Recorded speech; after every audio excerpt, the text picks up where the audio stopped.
Hello everyone, this is Hillary aka Kay, and this is Kay's Cozy Corner. So today we are going to be making this Minecraft music disc, and I am going to be telling you about jazz music and why that term is kind of problematic according to actual jazz artists. So let's hop right in.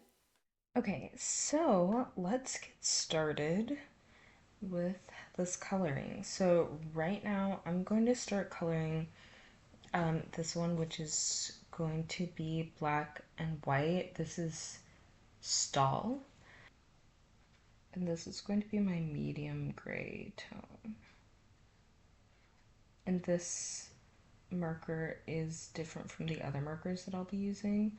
The other markers that I'm using are going to be the shuttle art markers. This is in no way sponsored, but the only reason that I'm using this marker, which is Art Alternatives Dual Tip, it's from AP.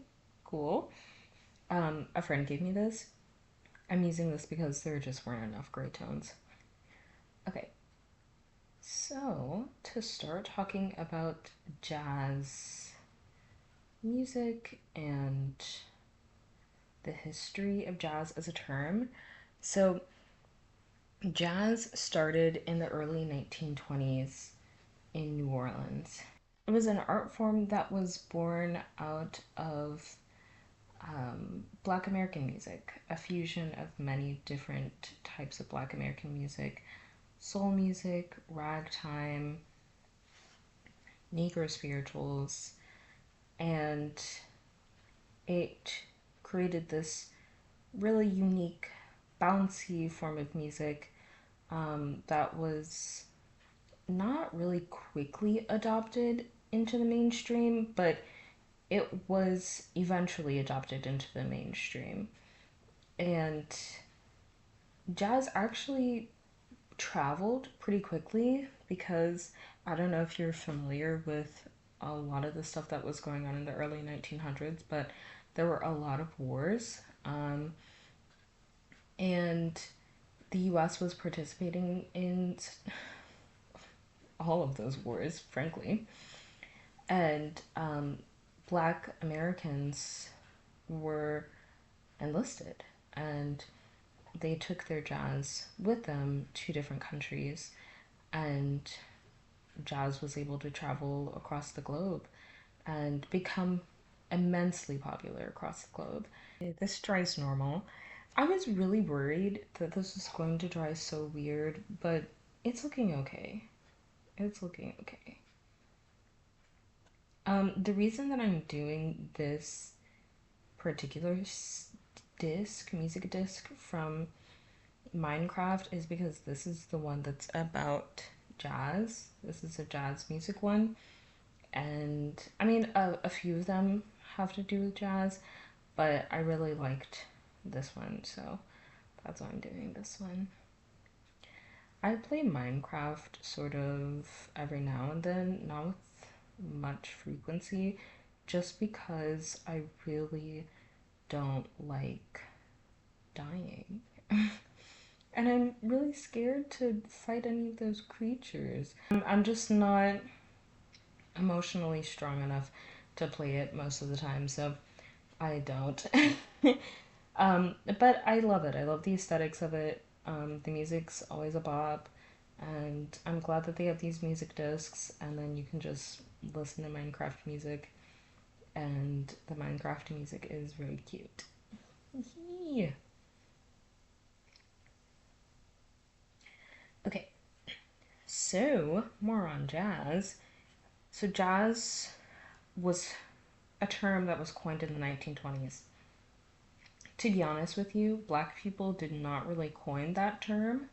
It was a term that was put on the genre. You know, most genres have terms that the people who created them didn't create. Like, why would I name it that if I'm just creating it? Um, and there's been a lot of speculation and argument about what the original term meant. Was it slang for ejaculation? Was it just slang for like quickness or speed? One of the earliest recordings, like written down in a paper or said on the radio, is of the word being used in a baseball game. And in terms of music, I'll let you know, jazz, like I said, was not popular from the jump. A lot of people saw the music as animal music, jungle music, because of racism. It was quick tempoed, it was lively, it was fun, and it was seen as raucous. But the people who played it continued playing it, and as it gained popularity across the globe with the expansion of black people and black voices, other people in other countries also adopted jazz. So there's a lively jazz scene in Japan and France and across Latin America. So I would really recommend also checking that out. That's an important part of jazz history because jazz is not a monolith, and that's one of the things that's absolutely going to come up with all of the great jazz artists that I'm going to talk about. Their feelings about jazz is that it's just not one thing. And so naming the genre jazz, and especially with its sordid history, with what the name could mean, it's sort of doing a disservice to the genre to name it jazz, according to some people. I do think that it's nice and important to know how people feel about their art and what they would like for it to be called, um, and maybe respecting that. I don't know. That would be nice.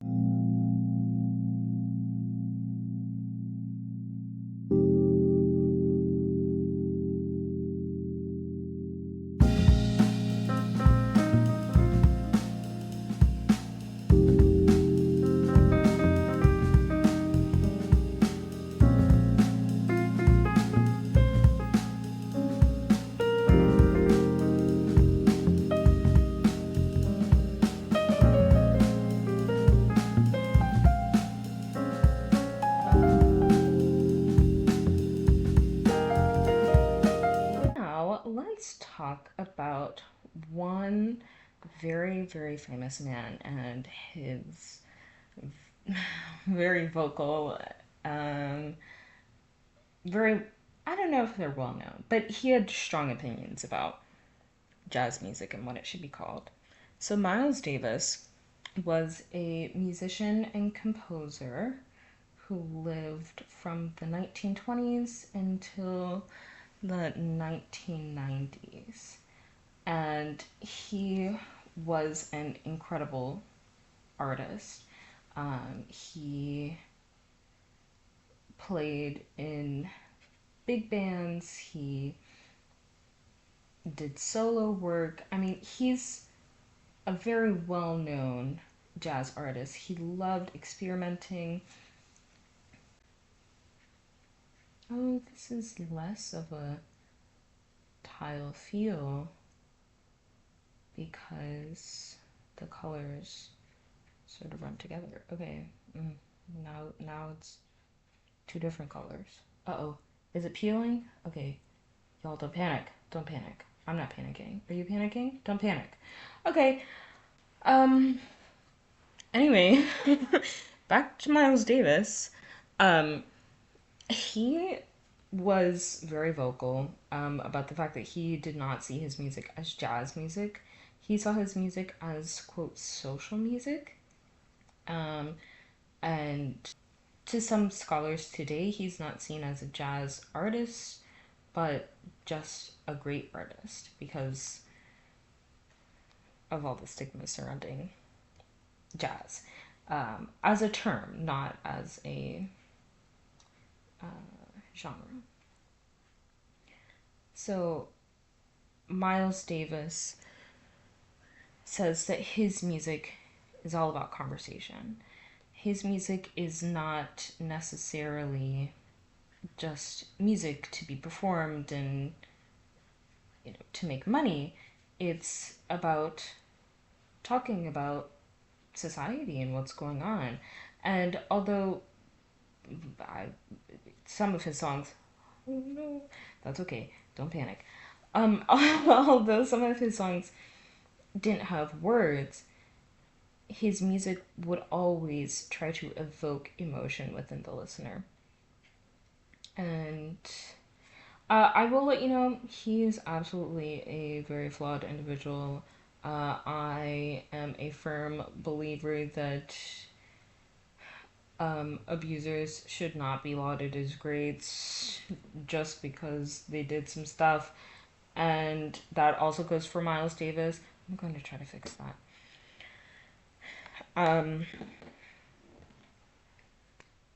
He was very flawed and very abusive to his partners. I want you to know that so that if that is a turnoff for you in terms of listening to his music, then you don't have to do that.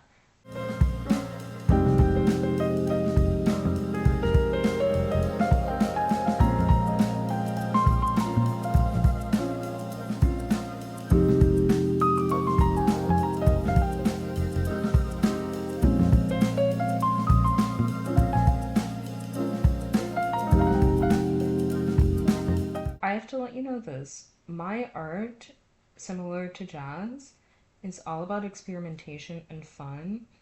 So if you see this and you go, wow, I wish this would have been done different, I really do encourage you to do this yourself. Like, get a little sheet of cardboard and draw some lines on it and color it in. Have fun. Do it differently. Do it better. Please. Do it a million times better. um, yeah. Art is meant to be fun. It's meant to be enjoyed. It's meant to be shared. And it doesn't have to be done well or perfectly. And I think that's one of the things that sort of trips people up about jazz. Is because not all jazz is the same, and sometimes things are a little chaotic, discordant, some may say, but that's all just a part of the vibe. And I think when people like things to be really buttoned up, that discordant nature can be challenging. So this is just me challenging you to be a little challenging. I'm going to take a quick sip of my tea.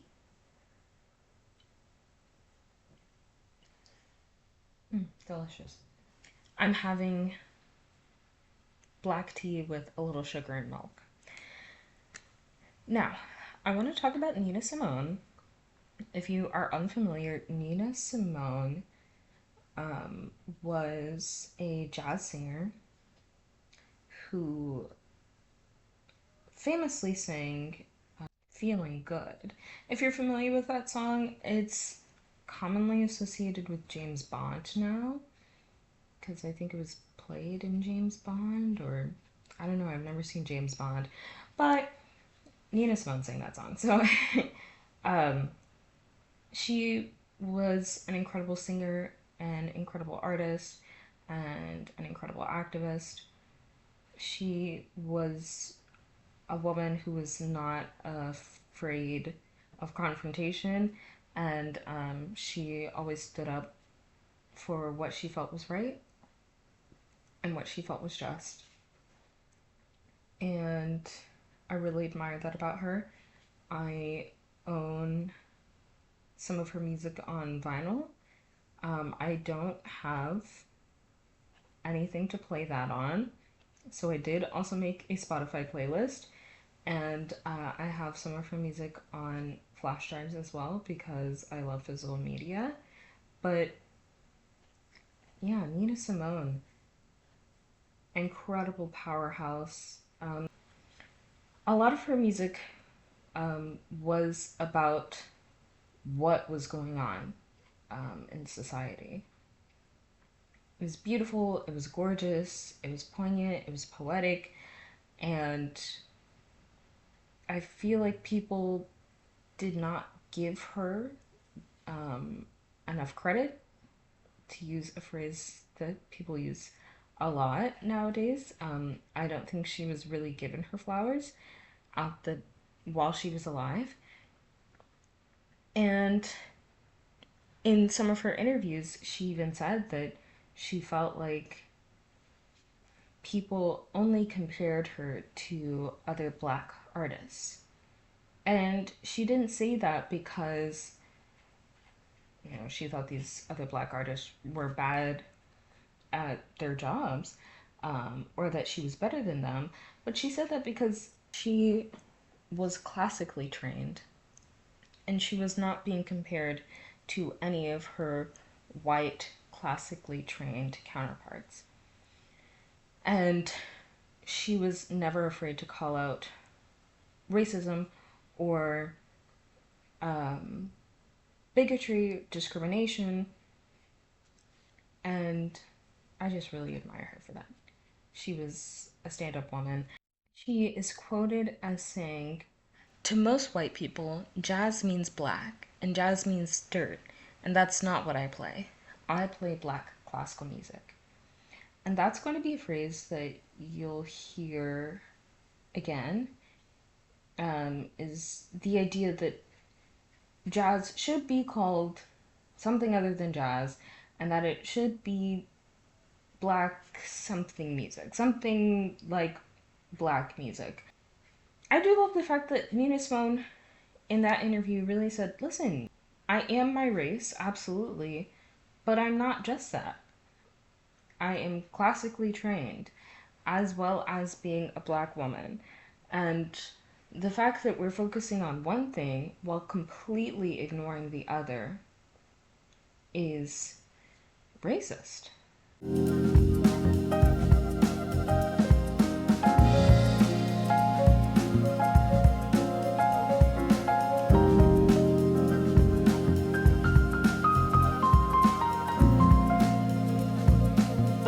I I love Nina Simone, and I love that she said that. I think that, especially at that time, it was so hard. There was such a push for black jazz artists to sanitize, and I really do put that in heavy quotes, to slow down and whiten up their music in order to make it more accessible for, white middle class and upper class people at the time. And the jazz artists, some of them did do it because you got to make money, but quite a few of them took a stand and said absolutely not, and so they created even more complicated genres that continued to perplex, confuse, and frustrate. And frankly, I love it. It's fun because I think one thing that's so startling about jazz is how much variation it has. It's just instrumentation, right?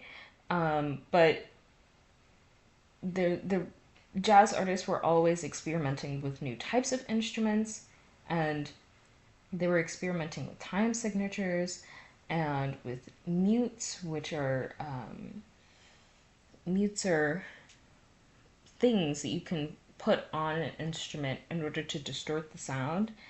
And jazz artists were always just thinking of new ways to make things more complicated, but also more fun, more lively, because a part of jazz is experimentation and research. I mean, it's a pursuit of education in a way. Always trying something new to see what works and what doesn't work. And then also riffing off of what came before. A big part of jazz is paying homage. There are so many versions of My Favorite Things. If you are familiar with it, that is the song from Sound of Music, where Julie Andrews is singing about her favorite things. There are so many versions of that by jazz artists, and each one is so different. You would think that they are completely different songs, but it's fun. And it's just done with instruments, no words. And it really just shows that each jazz artist has their own unique voice, even when they're not singing. And it will absolutely come through. And yeah, I think it's just a really fun genre of music. Um, of course, some jazz artists would say none of this should even be included in the genre. And to that, I would say, yeah. Hey, if you want to change things, I'm all for it. I will 100% go with whatever they want to change it to. I'm just currently working with the language I have. But yeah, there are some artists out there who think that the genre should be broken up into many different quadrants. And I mean, that'd be fine with me. Gonna touch this up. Then I'm going to talk about Charles Mingus. Charles Mingus is another jazz artist who has been described as incredibly volatile, but also one of the kindest people you'll ever meet. You just can't get on his bad side, which I don't know. He was seen as such a rebel for all of his career, and he thought jazz was a degrading term, frankly. Okay, guys, I have to focus. I really have to focus. Okay, because this is black. There's no going back.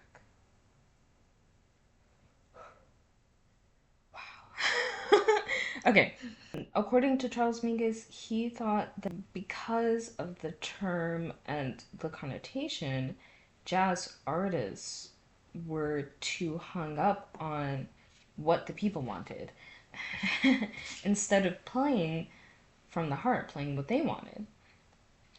Experimenting, being fun, being lighthearted. And so that's one reason why he didn't like the term, because he felt like it was too constricting. It was a definition. I mean, it was defining people, telling them that jazz is one thing, and that in order to be a jazz artist, you have to fit into this thing. And especially at a time when big band jazz was dominant, hearing that, well, yeah, to be a jazz artist means that you're doing big band, and that means that you're playing this type of music, and you're playing for these types of people, and to stray from that is to no longer be jazz.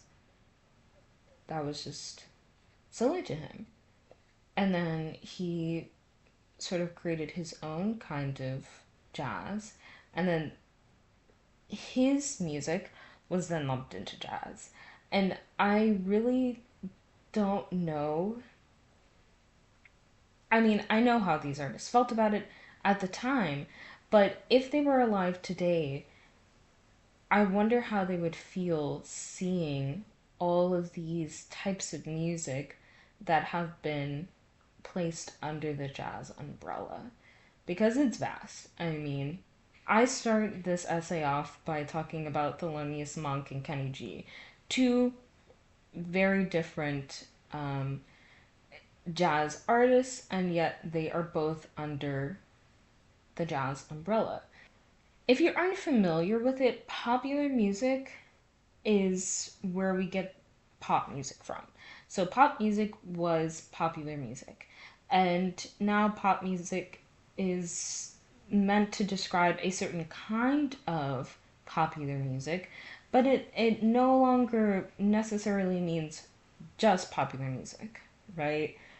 Um, there's indie pop and all kinds of subgenres. From the 1920s to, I would say, the 1950s, popular music, there was such a limit on the kinds of music that you could listen to in the US. And there really was popular music and classical music. And then jazz came along and it sort of complicated things. Uh-oh. Okay. No, we're okay. We're okay. Jazz came along and complicated things, and then people weren't sure what to do, and it was given a new category. But then, as jazz artists continued to expand and continued to change things up, the name still stuck. And I just don't really know how smart that was, but people didn't ask me my opinions back then. Now, let's talk about some of the. Okay, well, let's start over here then. Let's talk about some of the other naming suggestions for jazz music. So instead of jazz music, what are people suggesting? There are a few. As I mentioned earlier, Nina Simone suggested black classical music. That was really more just for what she sung, since she was classically trained.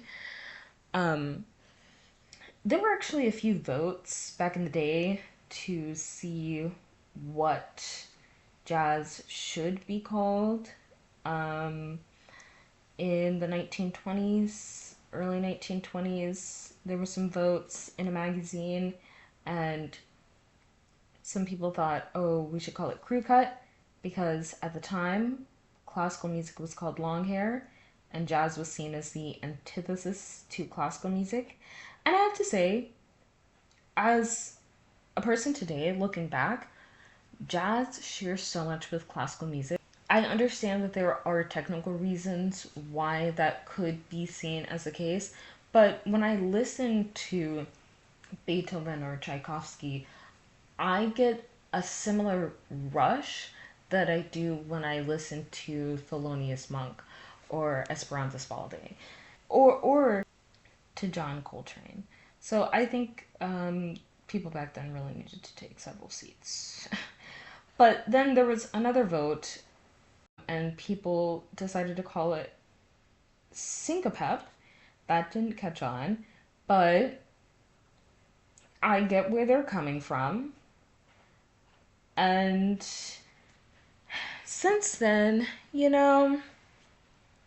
some artists have suggested creating a new genre, not reinventing the wheel. We're not saying that jazz no longer exists, but we are saying that there's going to be a new genre, and that new genre is going to be Black American music, aka BAM. And this is a genre that Nicholas Payton proposed, and this genre would include some aspects of jazz, but it would also include some other styles of music as well.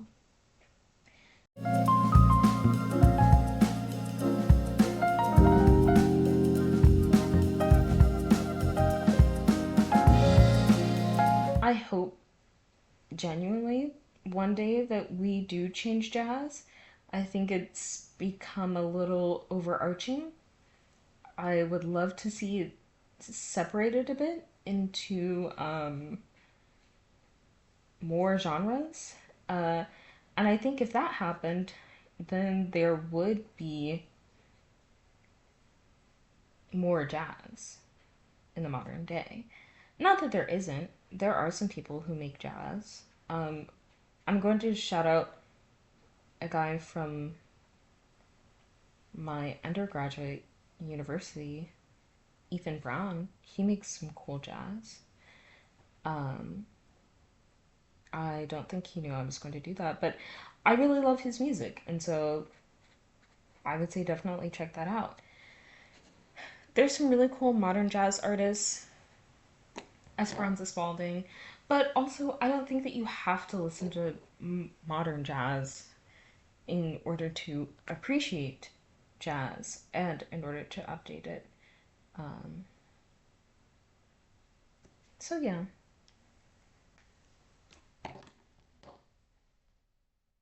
that's it.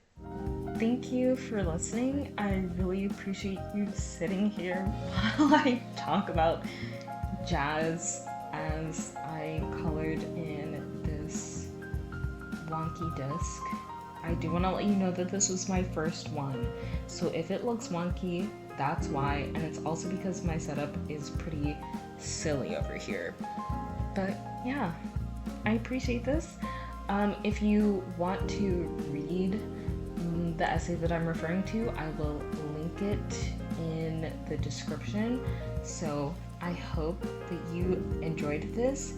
If not, please move on to the next thing. Find something that you do enjoy. Life's too short to spend something like 30 minutes listening to something that you don't enjoy. If you have suggestions for what jazz should be called now, type it in the comments. Alright, okay. Hope you have a good one. Bye!